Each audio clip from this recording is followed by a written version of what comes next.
여러분 한 달 아니죠, 또 한 달간 수고하셨습니다. 서로에게 인사할까요? 수고하셨습니다. 애썼습니다.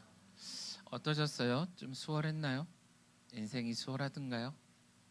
생각지 않죠, 그죠? 시간은 빨리 갔고 매 순간순간 나름 버겨운 하루하루를 살다가 이제 또 한 달 혹은 한 주가 지나 다시 모여 하나님 앞에 예배함으로 나가는 것 같습니다.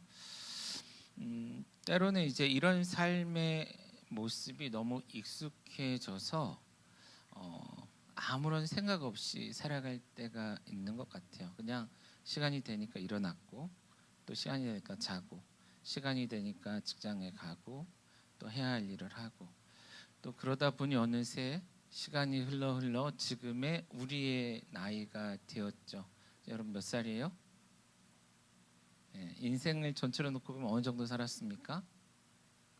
그건 모르죠, 그죠? 우리에게 주어진 시간이 얼마나 남아 있는지 우리는 솔직히 알지 못합니다. 어쨌든 그럼에도 불구하고 어쨌든 지금까지 하나님의 은혜로 살아냈죠. 살아내서 우리는 여기에 서 있습니다.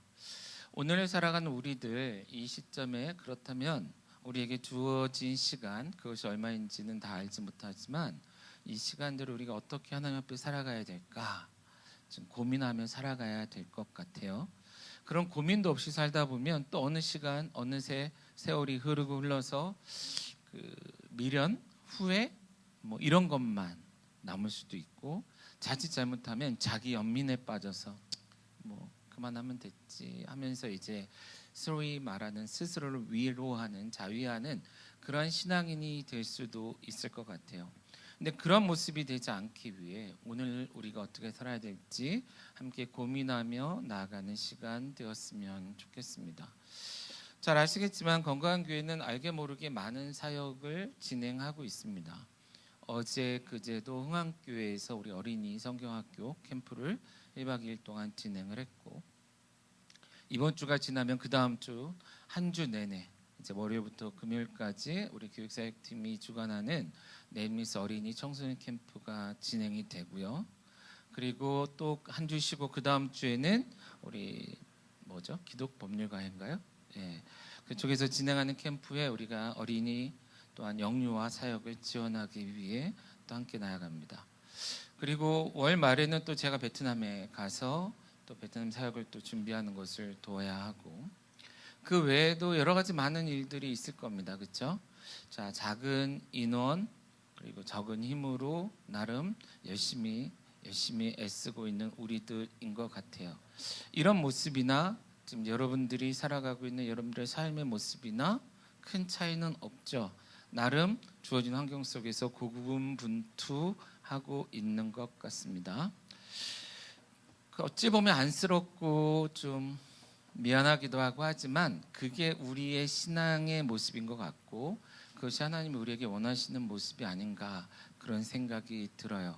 여러분 애쓰고 수고하는 사역자들 그리고 삶의 현장에서 애쓰고 수고하는 성도들에게 자 살살 해라 적당히 해라 하고 싶지만 여전히 우리에게 주어진 시간 속에서 우리는 끊임없이 새로운 일에 도전하고 주어진 환경 속에서 하나님의 영광을 드러내기 위한 고군분투를 해야 되는 게 우리의 삶이 아닌가 그런 생각이 듭니다. 오늘 우리가 같이 나눌 말씀에 등장하는 한 인물이 있는데 이 사람도 그런 삶을 산 것 같아요. 아니 어떤 면에서 우리하고는 비교도 안 될 만큼 치열한 인생을 살다가 하나님 나라에 간 사람의 이야기가 나오고 있습니다. 그 사람의 모습을 우리가 좀 살펴보면서 지금의 우리는 잘하고 있는지 잘 가고 있는지 그리고 여전히 우리는 이대로 좋은지 아니면 새로운 도전을 위해 새롭게 앞으로 나가야 될지에 대해서 함께 생각해보는 시간 갖기를 원합니다. 원래는 22장부터 다 읽어야 돼요. 근데 이제 너무 내용이 많기 때문에 그 요시야 왕의 이야기의 끝부분, 그 왕에 대한 이야기의 끝부분을 우리가 읽었습니다. 이 시간은 좀 여러분들이 성경을 펴서 앱을 펴서 좀 눈으로라도 이렇게 중간중간 따라 보면서 우리 요시야 왕 얼마나 고군분투하는 삶을 살았는지 그리고 그 삶에 대해서 하나님께서 어떻게 반응하셨는지를 같이 살펴보는 시간 되었으면 좋겠습니다. 먼저 22장을 시작할 때 보면 요시야가 왕위에 올랐다라는 얘기를 해주고 있습니다. 요시야 왕은 주전 648년경에 태어났고요. 그리고 짧은 인생을 살았습니다. 약 40년도 안 되는 삶을 살았고 609년, 주전 609년 정도의 죽음을 맞이했습니다. 내용을 살펴보면 그는 유다에서는 남유다의 16대 왕이고요. 8살 때 왕이 되었습니다. 여러분 8살에 왕이 된다. 물론 이제 조선시대 이런 여러 사극들을 보면 아기 왕이 좀 가끔 나오죠. 그래서 이게 수렴청정하고 뭐 이런 얘기들이 나오는데 어쨌든 이 요시야는 그의 나이 8살에 왕이 돼요. 근데 감사하게도 비교적 왕으로서는 짧지 않은 통치를 했습니다. 워낙에 일찍 왕이 됐을 뿐이지. 그래서 그는 31년간 유다의 왕으로 다스리다가 39세 정도의 죽음을 맞이합니다. 자, 8살에 정말 무슨 생각으로 왕이 됐고 무슨 정신으로 왕으로 다스렸는지 모르지만 어쨌든 어떤 특정 시기가 됐을 때에 엄청나게 많은 일들을 불꽃처럼 막 불태우면서 해내는 그런 왕이었다라는 거예요. 그 내용은 조금 뒤에 같이 말씀을 통해 살펴봤으면 하고요. 그런데 이런 요시야 왕에 대한 역사의 평가가 기록되어 있는데 하나는 22장 2절이고요. 짧게 22장 2절 요시야에 대한 이야기를 시작하면서 그의 사적을 이야기하면서 그에 대한 평가가 나오고 그리고 23장 25절에 한 번 더 그의 삶에 대한 그의 왕으로서의 그 통치에 대한 평가가 나옵니다. 내용을 보면 2절에 보시면 22장 2절에 보시면 요시야가 여호와 보시기에 정직히 행하여 그의 조상 다윗의 모든 길로 행하고 좌우로 치우치지 아니하였더라. 특별히 이제 역사서 왕들의 이야기가 나오는 데 있어서 이 왕이 어떤 왕이냐 했을 때 키워드가 되는 사람이 두 사람이 있죠. 하나는 다윗이고 하나는 여로보암입니다. 그러니까 어느 왕에 대해서 얘기할 때 다윗의 길로 행했다 그러면 괜찮은 왕이었던 거죠. 자, 이 말씀에서 그는 다윗의 모든 길로 행하고 다윗과 같이 하나님의 뜻을 따라 살려고 노력했고 좌로나 우로나 치우치지 않았다. 특별히 이제 좌로나 우로나 치우치지 않았다라는 표현에 한번 좀 관심을 두셨으면 좋겠습니다. 그리고 23장 25절에 보시면 한 번 더 요시야에 대한 평가가 나오는데 이 표현을 보면 우리에게 되게 많이 듣던 익숙한 표현이 나옵니다. 자, 같이 한번 보실까요? 25절 같이 보시죠. 여기 말씀 준비되어 있으니까 같이 읽겠습니다. 요시야와 같이 마음을 다하며 뜻을 다하며 힘을 다하여 모세의 모든 율법을 따라 여호와께로 돌이킨 왕은 요시야 전에도 없었고 후에도 그와 같은 자가 없었더라. 자, 예수님과 한 율법학자의 대화에서 율법에 하나님의 말씀 율법에 가장 큰 계명을 물었을 때에 그 중에 하나가 뭐였어요? 하나님 사랑이고요. 그 하나님 사랑을 설명할 때 나오는 표현이 있습니다. 마음을 다하고 뜻을 다하고 힘을 다한다. 그렇죠? 근데 그것이 무엇이냐라고 우리가 막연히 생각할 수 있는데 구약의 역사 속에 한 사람, 물론 이 사람만은 아니겠죠. 다윗도 그런 사람 중에 하나고 모세나 많은 믿음의 위인들이 그랬으나 요시야 역시도 하나님을 그와 같이 사랑한 사람의 모델이었던 것 같아요. 그래서 그 사람의 삶, 그 사람의 사역을 잘 살펴본다면 하나님을 진짜 사랑한다는 것이 어떤 것인지 우리가 한번 엿볼 수 있을 것입니다. 그 내용에 들어가기 전에 먼저 우리 한번 좀 생각해 봤으면 좋겠어요. 앞에 22장 2절과 23장 25절의 요시야에 대한 평가 여러분 어떻게 들리십니까? 어떻게 읽고 계세요? 아, 요시야는 그런 사람이었구나 정도에 지금 머물고 계시다면 자, 우리 이제 반성해야 되는 겁니다. 성경 우리에게 이런 말씀들이 주는 가장 큰 이유는 뭐죠? 너희도 그와 같이 하라. 너희도 그와 같이 되라라는 거예요. 그렇다면 방금 읽었던 말씀을 바탕으로 정말 우리가 기대해야 되는 삶의 모습은 뭔가, 우리 인생에 대한 평가는 어떠해야 하는가, 이 말씀을 좀 고민하면서 내가 정말 하나님 나라 앞에 섰을 때 하나님으로부터 혹은 나를 기억하는 사람들로부터 어떤 평가를 받으면 좋을까라고 했을 때 이와 같은 평가를 받았으면 좋겠다라는 거예요.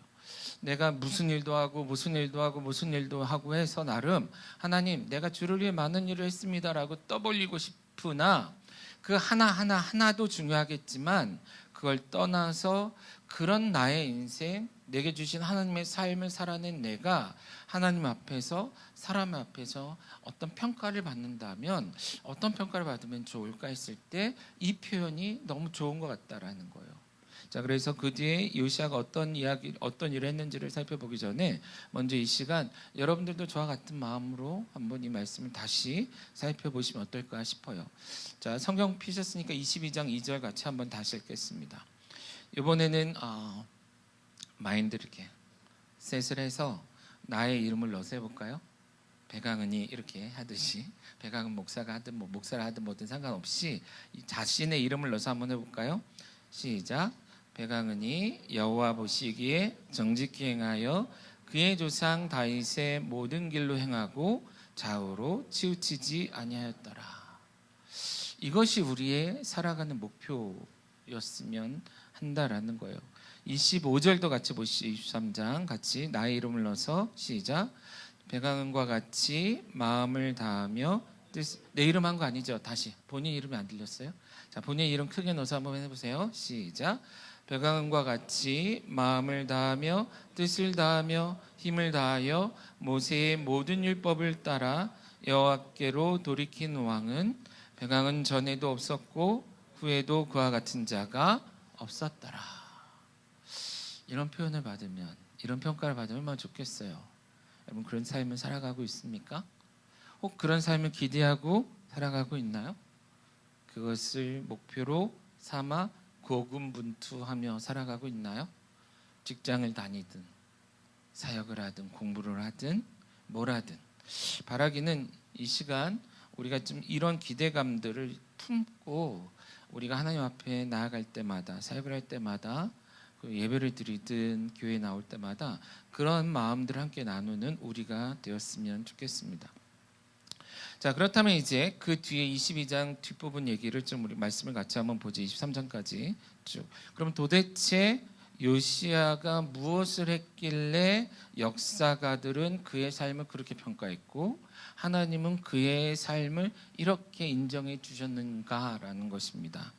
말씀드린 것처럼 요시아는 8살에 왕이 됐습니다. 그리고 앞에 아버지나 할아버지, 특히 할아버지 므낫세는 그 남유다 역사에 길이 남을 악한 왕이었습니다. 그래서 하나님께서는 요시아가 그와 같이 대단한 일을 했음에도 불구하고 도저히 므낫세가 한 짓 때문에 참을 수가 없다, 남유다를 멸망시키겠다 할 만큼 악한 왕이었어요. 그리고 전체적인 흐름 속에서 이미 북이스라엘은 망했고 악한 짓을 하다가 망했고 남유다도 지금 쇠퇴의 길을 계속해서 걸어가고 있습니다. 자, 솔로몬 때, 물론 그 이전에도 문제는 있었겠지만 솔로몬 때 시작된 빗나감이 끊임없이 하락곡선으로 계속 쳐받고 있는 그런 상황 속에서 과연 요시아는 어떤 삶을 살았길래 심지어 다윗보다도 더 높이는, 다윗의 길을 따랐다 하지만 뒤에 보면 하나님 사랑에 있어서는 그 이전과 이후 그와 같은 자가 없다. 지금 누굴 역전해 버렸어요? 지금 다윗을 역전한 것처럼 보여요. 어떤 삶을 살았길래 그와 같이 인정받았느냐라는 것이에요.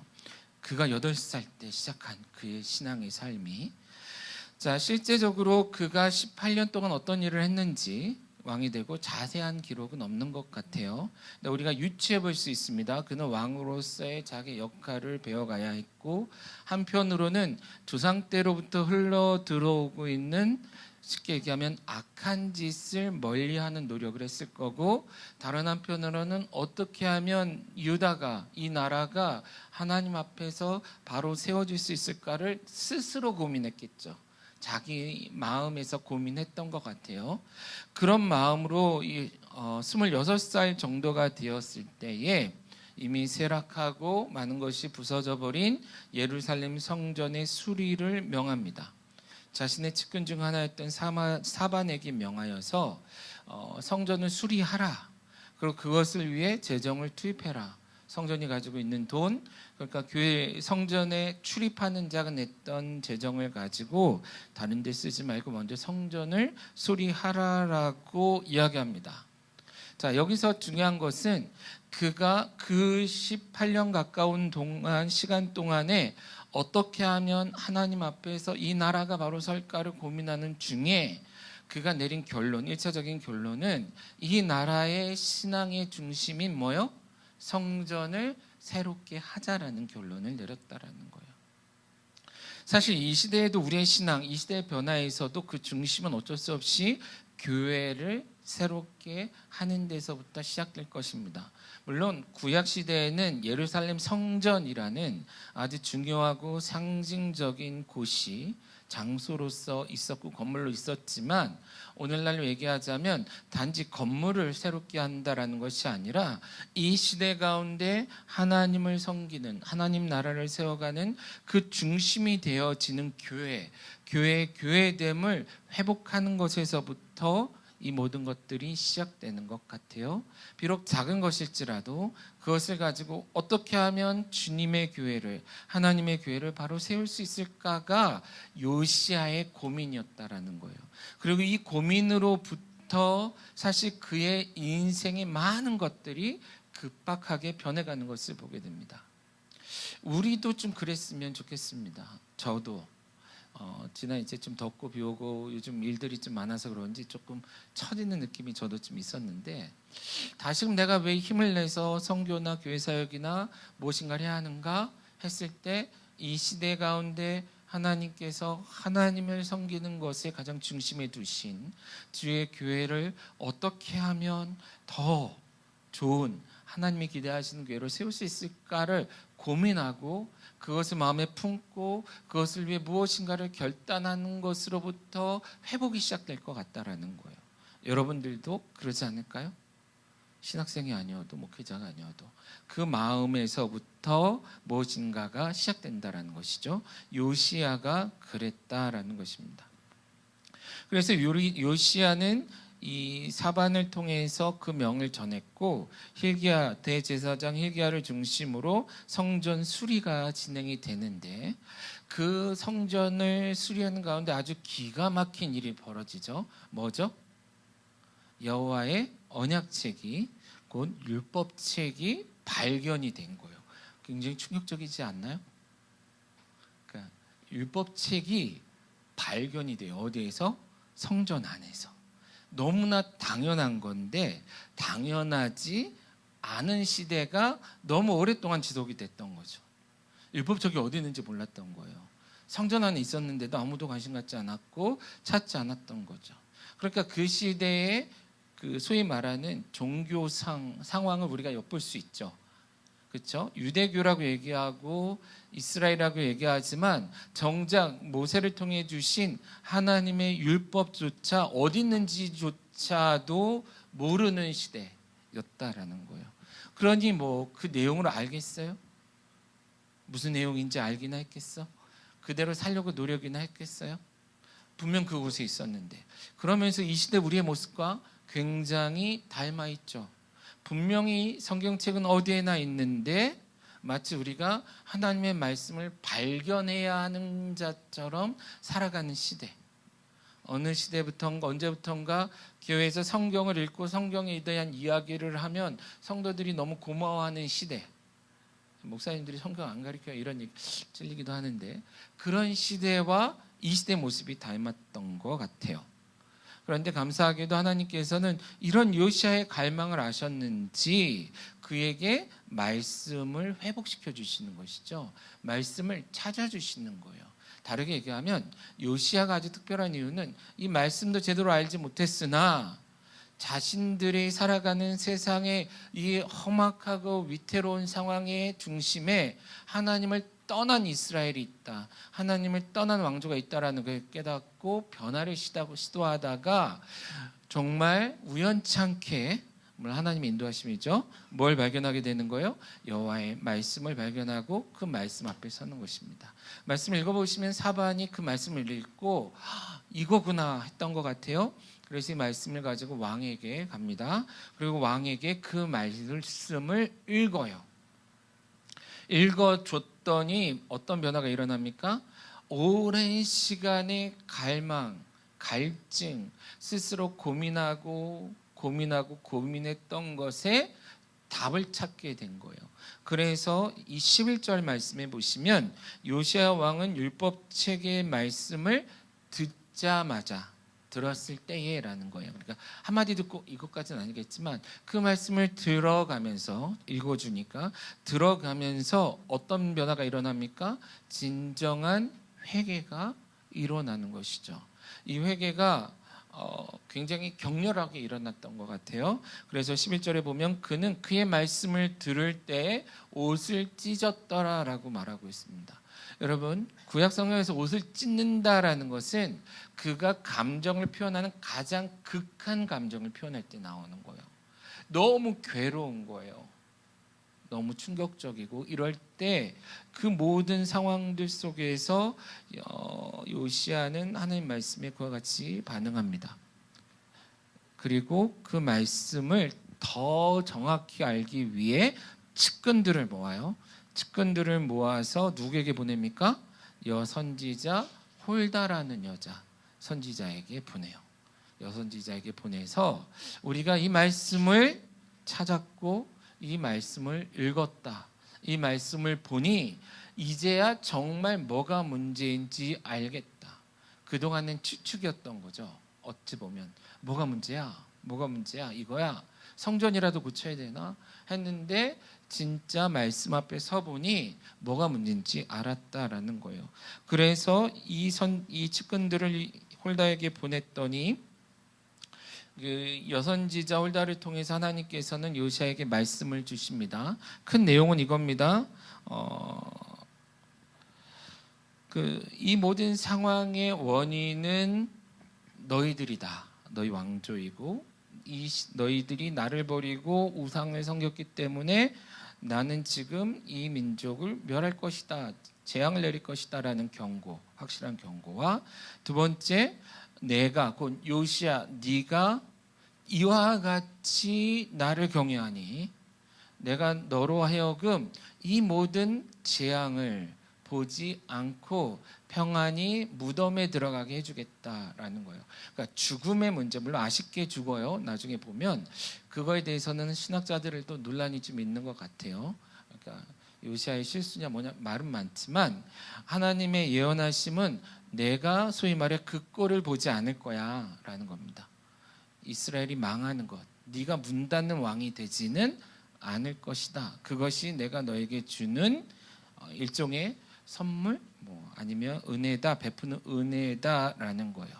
자, 여기까지가 이제 배경이에요. 그렇게 본다면. 자, 이 다음이 중요한 겁니다. 자, 나는 괜찮은 거예요까지 온 거예요. 쉽게 얘기하면.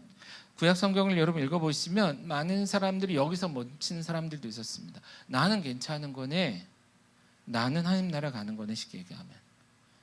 그럼 나는 내 신앙 지킬 수 있고 하나님 앞에 재앙받지 않는 거네 하고 멈출 수 있는 거예요. 성전 수리하고 말씀 읽고 나도 이제 말씀을 읽으면서 좀 잘 살면 하나님께 인정받다가 그렇게 가겠구나 할 수 있는 거죠.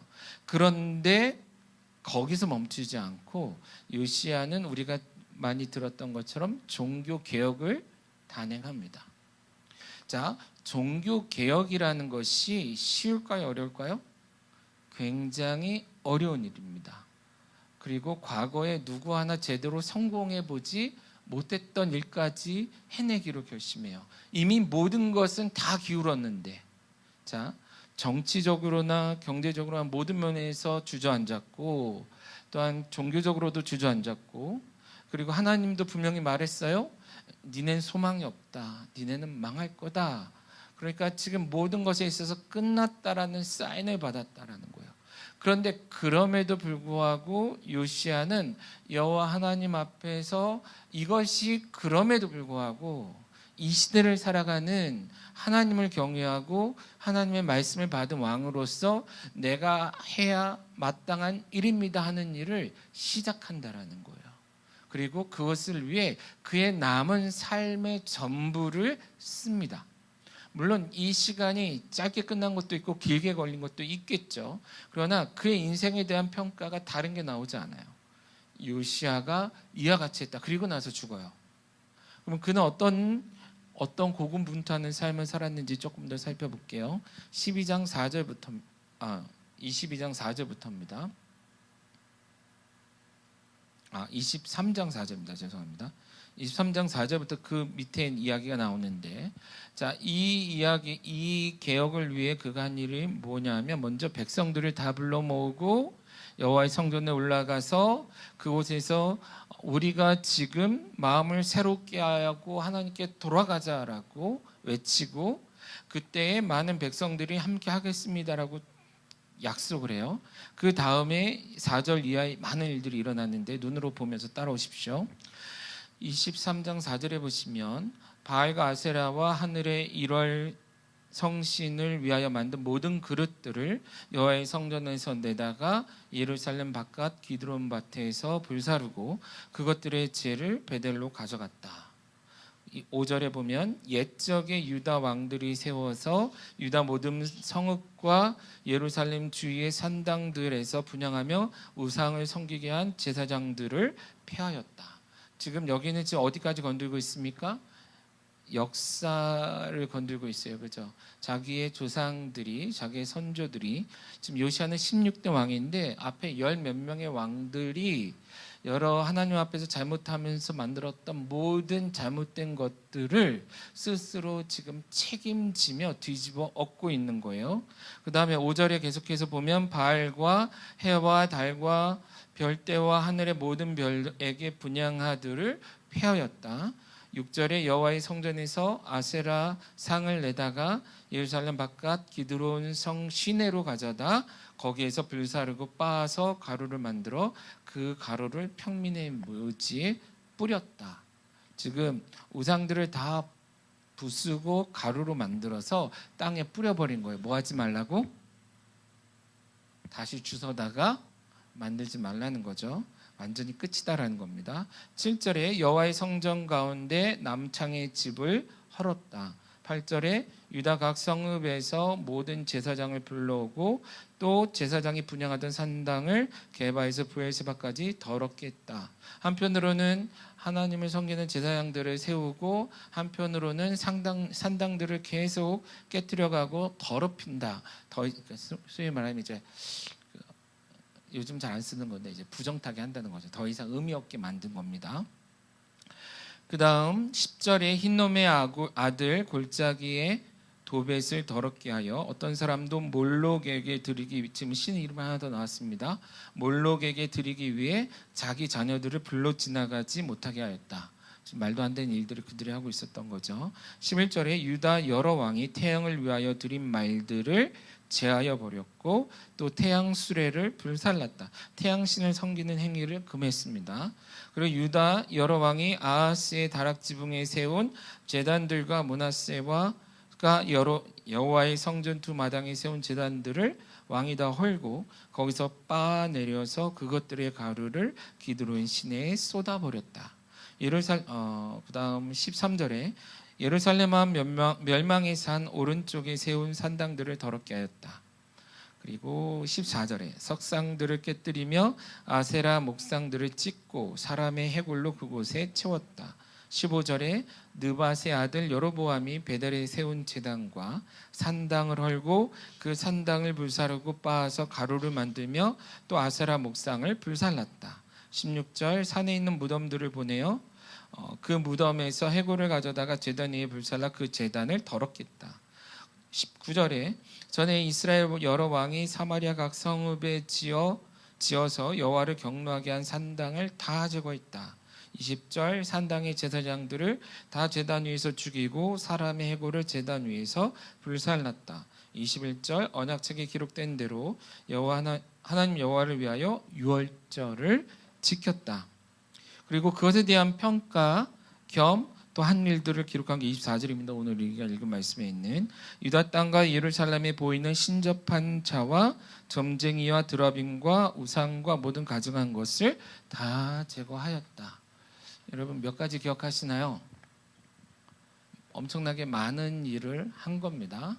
자, 그는 어떻게 일을 했을까요? 고군분투했죠, 그죠? 기준이 뭡니까? 뭘 했다는 거예요? 이 많은 것들을 어떻게 할 수 있었을까? 되게 복잡하죠. 지금 보시면 알겠지만 엄청나게 많은 신, 산당, 사람, 그리고 역사 속에 그의 아버지, 할아버지, 뭐 몇 대 이런 사람들이 저지른 실수들까지 다 뒤집어 엎어버리는 그런 일을 했습니다. 왜요? 하나님 앞에서 이 유다라는 나라가 조금이라도 더 연장되고 조금이라도 더 회복의 가능성이 있다면 그것을 위해서 자기가 할 수 있는 그 일을 하겠다는 마음으로 고군분투했다라는 거예요. 물론 앞부분에 보면 백성들이 그렇게 하겠습니다 했겠지만 이게 쉬워요, 어려워요? 여러분 쉽지 않습니다. 한국 기독교 역사만 봐도 집에서 제사를 드리던 시대가 있죠. 그 제사에 기독교인인 가족이 참여하느냐 안 하느냐부터 시작해서 이제는 그것이 집에서 이제 더 이상 의미 없게 만들어진 데까지 엄청나게 많은 시간이 들었습니다. 그리고 그 외에도 한국 교회 이 짧은 역사 안에서도 엄청나게 많은 문제들이 있었고 여전히 그 문제들을 우리는 해결하지 못해서 쩔쩔매고 있어요. 무엇이 옳은지 그런지도 모르는 가운데, 그런데 요시야는 불과 31년의 그렇죠? 31년의 다스림 중에 그의 개혁은 18년의 해가 지난 뒤죠. 그럼 몇 년이에요? 몇 년 동안 일어난 일이에요? 30일에서 18년을 빼면 몇 년이죠? 13년이라는 짧은 시간 속에 유다라는 전 지역과 심지어 북이스라엘에 잔존했던 그 문제까지도 다 치워 없애버리는 엄청난 일을 해냈다라는 거예요. 그가 8살 때 왕이 됐는데, 그리고 이미 그 시대는 이 모든 것들로 인해 엉망진창이 됐는데 과연 이것이 가능했는가? 그리고 그것을 하나님이 기대하시고 또한 요시야는 그것을 꼭 해야만 했는가? 라는 질문을 던질 만한 그런 상황인데 이 엄청난 것을 해냈다라는 거죠. 기준이 뭐였을까요? 어떻게 그가 그것을 했어요? 아주 단순했습니다. 뭡니까? 그의 그 열정과 기준이 된 뭐요? 하나님의 말씀. 자, 방금 제가 읽은 많은 고군분투하며 한 많은 일이 있어요. 이 모든 것들을 어떻게 할까 고민할 필요가 없었습니다. 왜죠? 율법책에 명한 그것을 가운데 두고 그것이 아닌 모든 것들은 다 쳐내려간 겁니다. 필요 없다. 우상이다. 다 태워버려요. 아니다. 그러면서 본인을 회복시켜 갔던 것이죠. 자, 말씀을 좀 정리해 볼게요. 이 시대에 우리가 많은 일을 하고 있습니다. 알게 모르게 고군분투하고 있습니다. 삶의 자리에서 직장인으로, 또한 학생으로, 또한 사역자로. 그리고 우리는 앞으로도 더 많은 일들을 해내야 합니다. 안 할 수가 없습니다. 왜 그렇죠? 요시야 시대처럼 여전히 우리들을 둘러싼 많은 환경 속에 이것이 옳은지 그른지도 헷갈릴 정도로, 그리고 너무나 오랜 시간 동안 무거워져서 이루어지던 관행적인 많은 것들이 우리를 혼탁하게 하는 그런 시대를 우리도 살아내고 있어요. 그런 시대 속에서 우리는 어떻게 살아야 되는가라는 거예요. 요시야처럼 여호와 하나님 말씀 앞에 다시금 서서, 그리고 그것을 이제는 배우는 데 멈추지 말고 안다는 데 멈추지 말고 요시야처럼 개혁을 단행하는 마음으로 내 삶의 많은 것들을 해내 가야 한다라는 것이죠. 그리고 그것은 어떤 면에서 한국 교회, 세계 교회, 세계 성 이런 거창한 것부터가 아니라 내 삶 안에, 내 가정 안에, 내 일상 안에 알게 모르게 이미 들어와 있던 많은 것들을 요시야처럼 그 믿음으로 단행하듯이 이렇게 쳐내며 다시금 우리를 회복해 회복해야 하는 길로 갔으면 좋겠다라는 거예요. 혹 이것을 포기해버리고 아무것도 하지 않고 그냥 야 이거 좋은데? 이거 좋은데? 건강계획 좋은데 한 주에 한 번만 교우면 되잖아. 때로는 한 달에 한 번만 와도 되잖아. 이런 식으로 생각하면서 혹 게으르고 나태한 생각에 흘러가고 있었다면 요시야처럼 다시 우리의 마음을 새롭게 해야 한다라는 것이죠. 자칫 잘못하면 우리도 예수님의 새 제자들처럼 여기가 좋사오니 하며 주저앉을 수 있는 신앙인이다라는 거예요. 하나님은 그런 우리의 모습을 기대하지 않으실 것입니다. 그렇다고 무조건 바쁘게 일한다고만 되는 것도 아니에요. 많은 사람들은 심지어 요시야의 선조들도 진짜 바빴어요. 뭐하기 바빴습니까? 우상도 만들어야 했고 산당도 만들어야 했고 제사장도 세워야 됐고 나름대로 엄청나게 많은 일로 바빴어요. 일이 많다, 많은 일을 한다는 게 하나님의 뜻을 이루는 것도 아니고 하나님이 기뻐하시는 삶이 되는 것도 아닌 것이죠. 이해가시죠? 그래서 어려운 겁니다. 신앙의 삶은 이 시점에 우리가 바쁘게 고군분투하는 이 시점에 다시금 말씀 앞에 서서 하나하나 그렇구나 이것이 하나님이 기뻐하시는 거라면 한편으로는 내 안에 제거해야 할 것들을 제거해가고 또한 한편으로는 내 안에 회복해야 할 것을 회복하면서 한 걸음씩 나아갔으면 좋겠다라는 거예요. 그리고 더 나아가서 우리 건강교회가 이번 여름 사역 그리고 앞으로 해가는 사역들이 마치 물론 우리가 사역하는 대상들이 뭐 우상을 숭배한다 그런 것은 아니지만 적어도 우리의 마음 속에는 하나님 이것을 하나님이 이 시대에 우리에게 원하시는 줄로 믿습니다 하는 그런 마음을 가지고 마치 요시야가 개혁을 단행하는 그런 마음으로 우리가 가는 곳곳마다 이 땅 가운데 하나님의 나라가 이 땅 가운데 하나님의 교회가 새롭게 되고 그것을 위해 내가 쓰임받고자 이곳에 왔습니다. 주님이 세우신 곳에 왔습니다. 고백하며 살아가는 우리가 되었으면 좋겠다라는 거예요. 그러지 않으면 어느새 우리 역시도 바쁘기만 할 뿐 어떤 개혁도 아닌 하나님이 기뻐하시는 모습도 아닌 그냥 그렇게 살다가 몇 살의 왕이 된 요시야처럼 몇 살의 신학생이 되고 성도가 되고 목사가 되고 그렇게 살다 끝나는 인생도 될 수 있지 않겠냐라는 것입니다. 어느새 제 안에 되게 분주함이 있어요. 삶이 분주하진 않습니다. 옛날보다 진짜 너무 한가해졌어요. 옛날보다는. 옛날이라 하면 우리 전도사님들이 이 신학생 초반에 20대 초반에 비하면 이 여름 내가 이렇게 편하게 시간을 보내도 되냐 할 만큼 마치 다윗이 궁정 위를 옥상을 거닐듯 조금은 육신적으로 편해진 시간을 보내고 있어요. 근데 한편으로는 마음이 많이 분주해요. 교회를 봐도 선교지를 봐도 또 교육사역팀 가는 사역도 그리고 성도 하나하나를 봐도 당장 내가 뭔가를 하고 있지는 못할지언정 생각이 너무 많아요. 뭔가를 해야 할 것 같고 해야 되는 시점에 온 것을 느껴요. 이런 시점에 과연 나는 어떤 모습으로 어떤 기준으로 나아가야 될까? 이것이 큰 숙제일 겁니다. 바라기는 요시야의 그런 모습이 우리의 모델이 되었으면 좋겠습니다. 요시야의 개혁을 추구하는 것이 고군분투하는 삶을 포기하는 것이 아니에요. 오히려 더 치열해질 겁니다. 더 많은 적들이 일어날 거예요. 요시야가 성전을 수리할 때도 반대하는 사람들이 있었을 텐데 이 개혁을 단행할 때 얼마나 많은 사람들이 요시야를 힘들게 했겠어요. 그러나 그럼에도 불구하고 그는 죽음이 그의 이 개혁을 막는 그 순간까지 최선을 다하여 살아갔습니다. 우리에게 주어진 시간이 얼마인지 정말 아무도 모릅니다. 이제 저도 중년 이상의 나이가 돼가는 시점에 이제 언제 하나님이 데려가도 이상하지 않은 나이에 다 들어서고 있는 거고 더 나아가서 이 시대는 어느 누구도 개인적인 종말의 때가 언제인지를 예측할 수 없는 시대 모르잖아요. 광화문 길을 걸어가는데 그냥 차가 와서 쳐서 나의 생명을 빼앗아 버리는 가져가는 그런 시대 얼마나 불안한 시대를 우리가 살아요.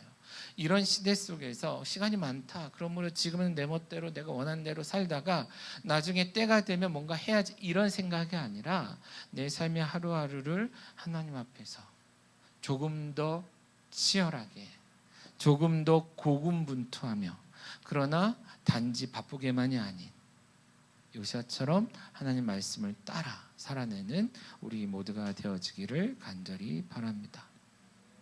아까 읽었던 요시아에 대한 성경의 평가를 한 번 더 읽어드리겠습니다.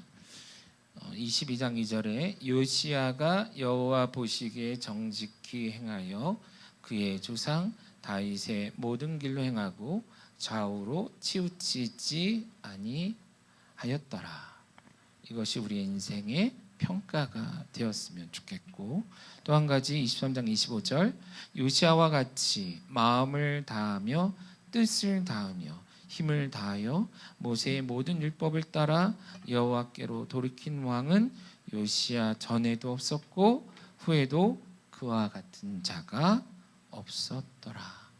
이것이 우리를 향한 지금의 모습은 아닐 수 있지만 앞으로 우리를 향한, 특별히 저 개인에게는 제가 나중에 많은 사람에 의해 하나님 나라 환송받을 때 좀 누군가는 저런 표현을 써줄 수 있는, 그 얘기를 할 때 내가 부끄러워서 이렇게 뻘떡 일어나지 않고 기쁨을 하나님 나라 갈 수 있는 그런 삶 되기를 바라봅니다. 물론 지금은 택도 없이 부족하지만 앞으로 그런 삶이 나의 삶, 우리의 삶이 되어지기를 간절히 바라봅니다. 같이 찬양하실까요?